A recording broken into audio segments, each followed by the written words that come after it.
Hello friends, welcome to my channel गणित coaching institute.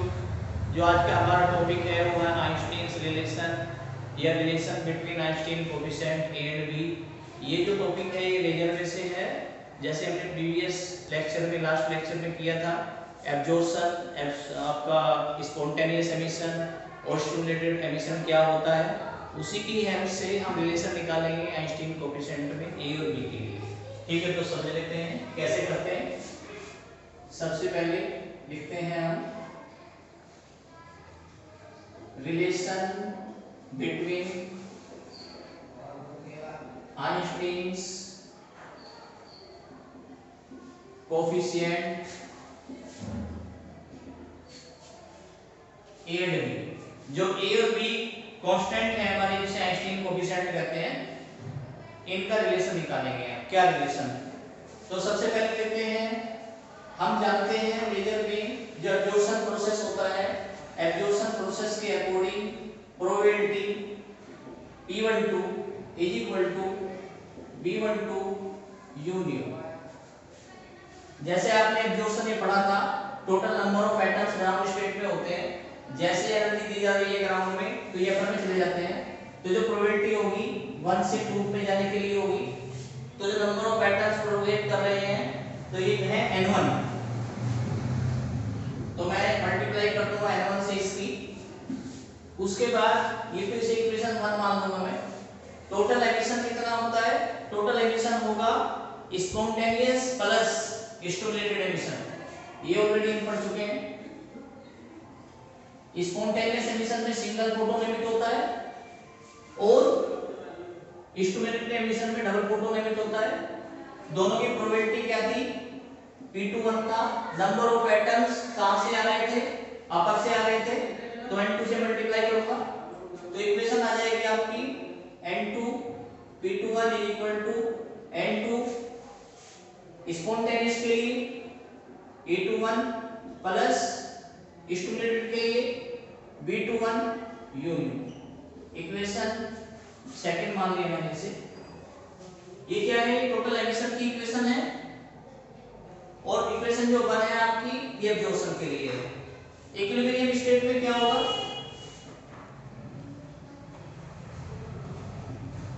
Equilibrium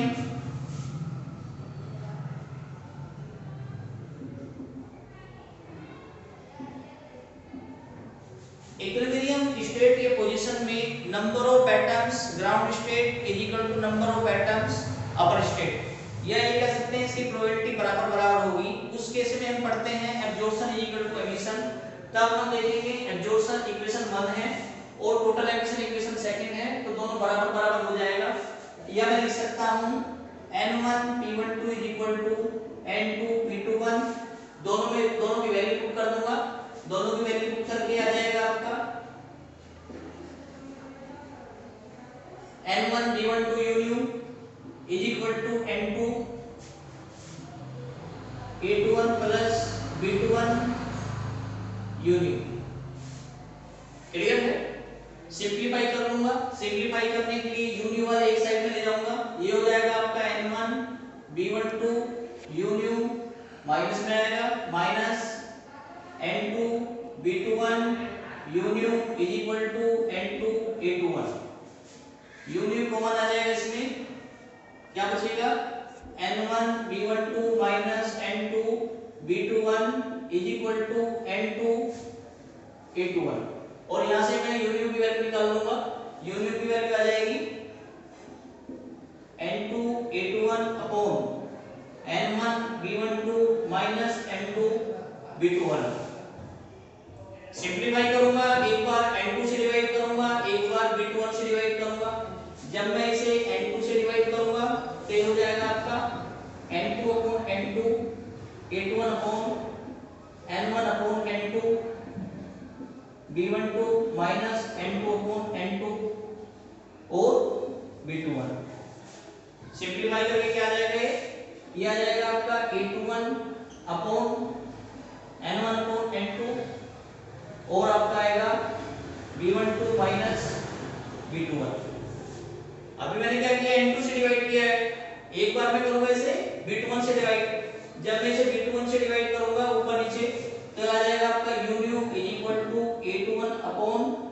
B21 upon N1 upon N2,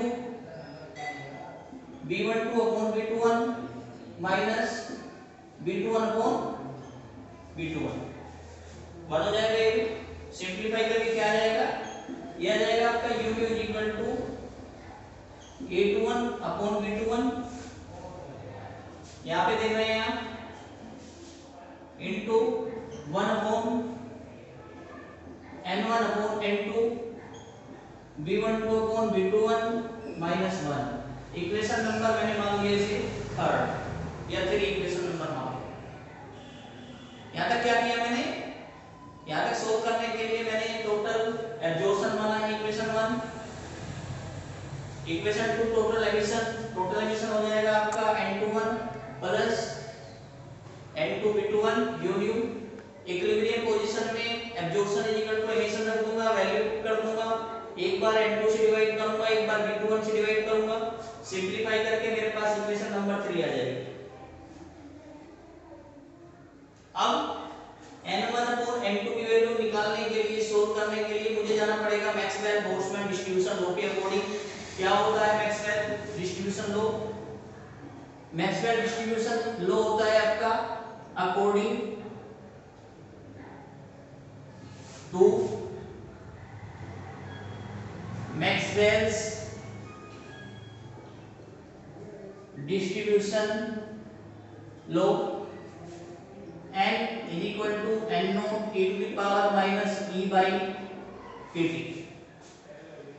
n number of atoms, n naught total number of atoms in ground state, e energy, k Boltzmann constant, t absolute temperature at Kelvin, ये 0 degree. तो इसमें क्या करेंगे आप, एक बार तो 1 के लिए निकाल लूंगा E1 आ जाएगा, एक बार 2 के लिए निकाल लूंगा। तो मैंने सबसे पहले क्या किया, N1 निकालने के लिए N1 is equal to N1 e to the power, यहाँ पे E1 आ जाएगा minus E1 upon kt। Second time क्या करूंगा, N2 is equal to N0 e to the power minus E2 by kt आ जाएगा। मुझे क्या करना है, N1 अपॉन N2 की वैल्यू निकालनी है। इसे सोल्व करने के लिए सबसे पहले मैं करूंगा N2 upon N1, N2 upon N1 जैसे मैं करूंगा, देख सकते हैं आप इक्वेशंस को, तो ये आ जाएगा आपका N0 e to the power minus E2 by kt upon N0 e to the power minus E1 by kt। N0 से N0 कैंसिल हो जाएगा, N2 upon N1 is equal to e to the power minus E2 by kt। ये जो नीचे वाला है e to the power minus E1 by kt, ये भी ऊपर चला जाएगा, तभी आ जाएगा into e to the power plus में हो जाएगा E1 बाई kt। और सिंपलीफाई करूंगा, N2 upon N1 is equal to e to the power minus, minus मैंने बाहर ले लिया है तो E2 minus E1 by kt, और N2 upon N1 is equal to e to the power minus hν by kt आ जाएगा, क्योंकि आप जानते हैं hν इज इक्वल टू होता है difference between two energy level, that is E1 E2 minus E1, ये होता है आपका hν के बराबर। तो ये आपका आ गया N2 upon N1 is equal to e to the power minus hν by kt। लेकिन मुझे वैल्यू किसकी चाहिए थी, N1 अपॉन N2 की, तो मैं इसे रिवर्स कर दूंगा। रिवर्स करने में जो आपका माइनस साइन है प्लस हो जाएगा, ये आ जाएगा आपका N1 upon N2 is equal to e to the power hν by kt, जो कि इक्वेशन नंबर मैंने लिख दिया है 4। अब क्या करूं, जो इक्वेशन 4 आई है मेरे पास N1 अपॉन N2 की वैल्यू, ये मैं इक्वेशन 3 में पुट कर दूंगा। इक्वेशन 3 में पुट करके देखिए, putting the value of N1 by N2 from equation 4 in equation 3। आप कहना चाह रहे हैं इक्वेशन 4 इन इक्वेशन 3, तो क्या हो जाएगा, जब मैं यहाँ पे पुट करूंगा वैल्यू को पुट करने पर हो जाएगा आपका, इधर लिख रहे हैं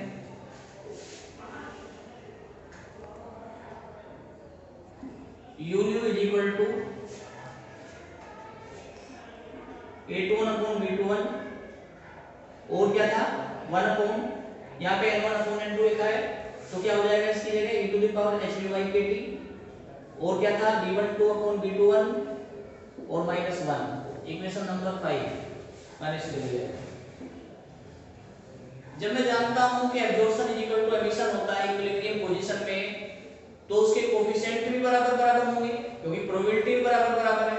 तो उस केस में पढ़ता हूं we know that b12 is equal to b21, then अगर b12 is equal to b21 कर दूंगा तो जो इक्वेशन 5 है b12 upon b21 इसकी जगह पे 1 लिख जाएगा, तब आ जाएगा मेरे पास u nu is equal to a21 upon b21 1 upon e to the power h nu by kt minus 1, equation number 6।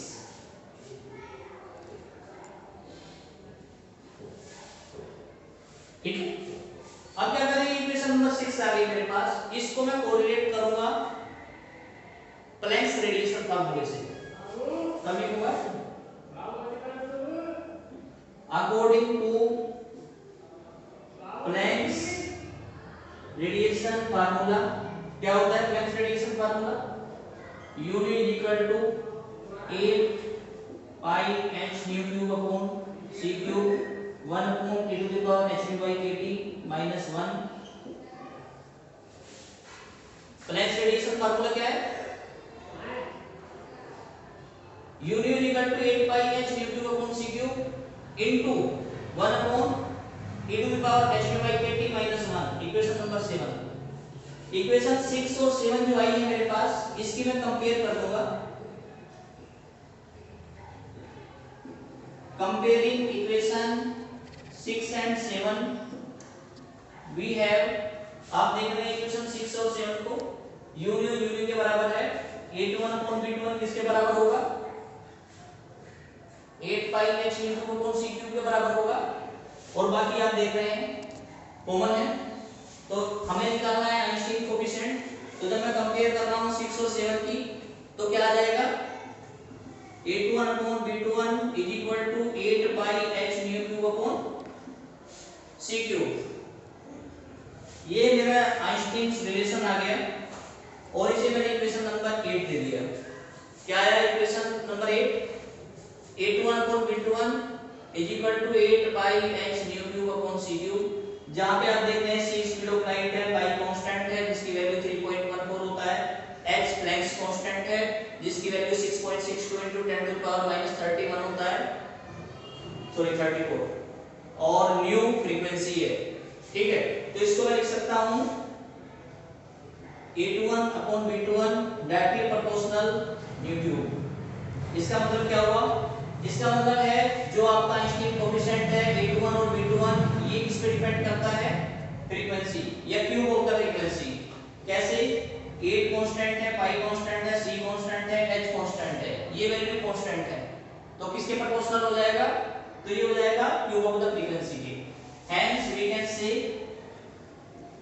The ratio of spontaneous emission and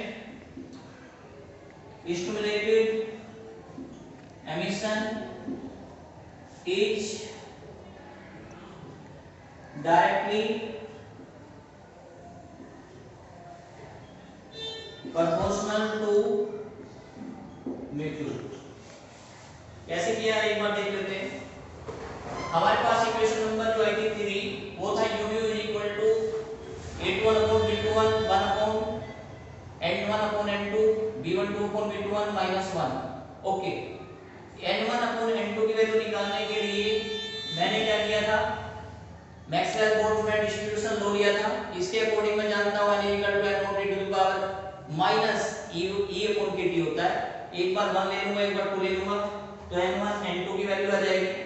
फिर उसके बाद मैंने n1 upon n2 को सोल्व करने के लिए सबसे पहले n2 upon n1 लिया है, इसे सिंपलीफाई करूंगा, n0 कैंसिल आउट हो जाएगा, n2 upon n1 आ जाएगा आपका e to the power minus e2 by kt into e to the power e1 by kt।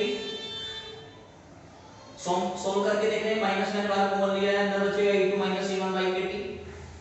e2 minus e1 आपका एनर्जी डिफरेंस जो है h nu के बराबर होता है, तो मैंने इसे h nu लिख दिया है। ये n2 upon n1 है, लेकिन मुझे n1 upon n2 चाहिए था, तो इसका रिवर्स कर दूंगा, जिसकी वजह से साइन चेंज हो जाएगा, माइनस का प्लस हो जाएगा, तो यह आ जाएगा n1/n2 = e⁻ क्लियर है। उसके बाद ये जो वैल्यू है ये इक्वेशन नंबर 4 में पुट कर दूंगा जो एनर्जी के लिए एनर्जी डेंसिटी की निकाली थी, और सोल्व करके मेरे पास इक्वेशन नंबर 5 आ जाएगी। इक्वेशन नंबर 5 में जब प्रोबेबिलिटी बराबर है, एब्जॉर्प्शन एमिशन बराबर है, तो उसके कोफिशिएंट भी बराबर होंगे, तो मैं b12 b21 लिख सकता हूं। तो इक्वेशन नंबर 6 आ जाएगी मेरे पास। जो इक्वेशन नंबर 6 आई है ये है u a21/b21 1/e⁻ फिर मैं इसे कोरिलेट करूंगा या कंपेयर करूंगा ब्लैंक्स रेडिएशन फार्मूले से। ये होता है u 8πh⁴c³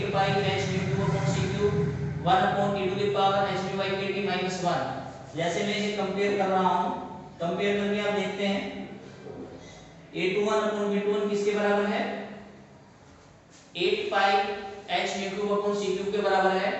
तो जो ये कोफिशिएंट है इसको मैं लिख दूंगा a21/b21 8πh⁴c³। ये मेरा यहां तक कंप्लीट हो जाता है। उसके बाद h पाई और 8c ये कांस्टेंट है, ये इसको मैं लिख सकता हूं a21/b21 directly proportional cube of the frequency. इसे हम कह सकते हैं कि जो आइंस्टीन्स रिलेशन निकाल रहे हैं, the coefficient of spontaneous and stimulated emission is directly proportional to the cube of the frequency, यानी कि म्यू क्यूब के बराबर होता है। तो ये हमारा डेरिवेशन कंप्लीट हो जाता है। अगर ये आपको अच्छा लगा हो, लेक्चर अच्छा लगा हो, कंटिन्यू ऐसे लेक्चर आप चाहते हैं तो मेरी वीडियो को लाइक करें, शेयर करें, कमेंट्स करें और मेरे चैनल को सब्सक्राइब करें। Thank you very much.